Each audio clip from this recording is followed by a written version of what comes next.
warahmatullahi wabarakatuh.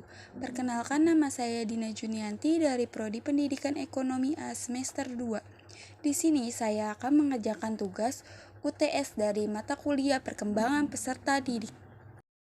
Pengertian masalah dalam belajar. Masalah adalah suatu keadaan yang tidak diharapkan oleh kita sebagai penyimpangan kecil dalam bidang kehidupan yang kita alami.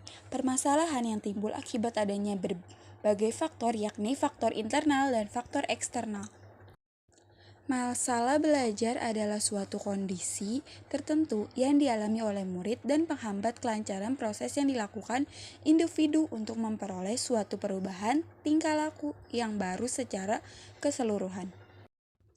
Masalah belajar dan solusinya. Pertama, ada faktor internal, bersifat kognitif dan efektif, bersifat psikomotor dan adanya motivasi, konsentrasi belajar yang kurang baik dan rasa percaya diri. Terakhir, kebebasan belajar, kurang perhatian dan minat.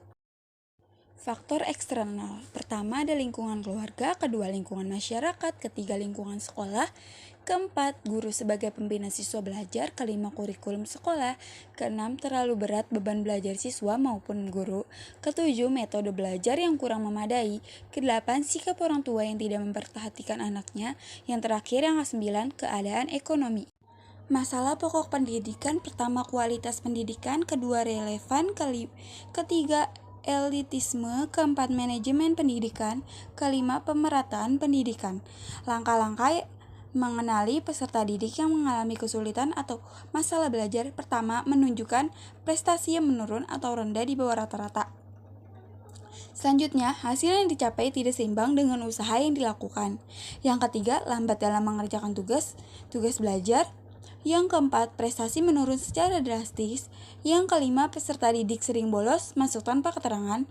Yang terakhir atau keenam, bila ada tugas lalu tidak mengerjakan. Nah, teman-teman, berikut solusinya. Menanamkan pengertian yang benar tentang belajar pada siswa sejak dini. Kedua, memberikan contoh belajar pada peserta didik. Ketiga, memberikan imensif jika siswa belajar. Yang keempat, komunikasi. Yang kelima, menciptakan disiplin. Yang keenam, pilih waktu belajar yang tepat. Yang ketujuh, gunakan imajinasi peserta didik. Kebijakan pendidikan. Pada awal Repilita 1 terdapat ketidakseimbangan yang antara lain meliputi ketidakseimbangan antara jumlah penduduk usia sekolah dengan jumlah fasilitasnya. Kedua, ketidakseimbangan antara bidang pendidik dengan kebutuhan tenaga kerja. Ketiga, ketidakseimbangan antara jumlah SD, SMP, SMA, dan perguruan tinggi. Selain ketidakseimbangan itu, masih ada masalah lain seperti: pertama, banyaknya buta aksara dan angka. Kedua, banyaknya siswa yang drop out. Ketiga, rendahnya kualitas hasil pendidikan. Keempat, kurangnya tenaga pengajar. Kelima, dalam administrasi pendidikan masih terjadi kecurangan. Berikut kesimpulan dari materi ini. Dalam dunia pendidikan, kesulitan belajar adalah suatu kondisi di mana peserta didik tidak dapat belajar secara wajar disebabkan adanya ancaman, hambatan, ataupun gangguan dalam belajar.